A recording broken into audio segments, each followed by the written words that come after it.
आसंता 15 तारिख में उद्घाटन होता वंदे भारत ट्रेन। यह पूर्व चलुवा ट्रायल रन यह समय ट्रेन उपरकू है पत्थर माड़। एथिरे ट्रेन रो विभिन्न स्थान में काच भांगी जाइथिबा जणा पड़िछि। एपर एक घटना घटी बिहार रे।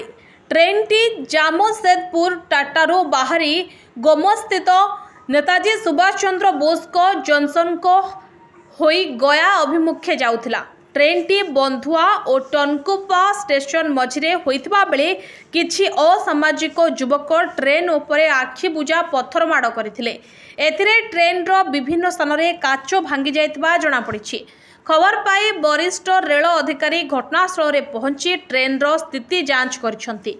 एथिसह एनेई आरपीएफ रे एक मामला रुजु होइछि। पत्थर किए और काहेकि पकाई देशर संपत्ति को नष्ट करुछि ताहार तदंत आरंभ करिछि आरपीएफ पुलिस। अभियुक्तों विरोध में दृढ़ कार्यानुष्ठान ग्रहण कराजिबो बोली कहिसंती अधिकारी। Bureau report NTV.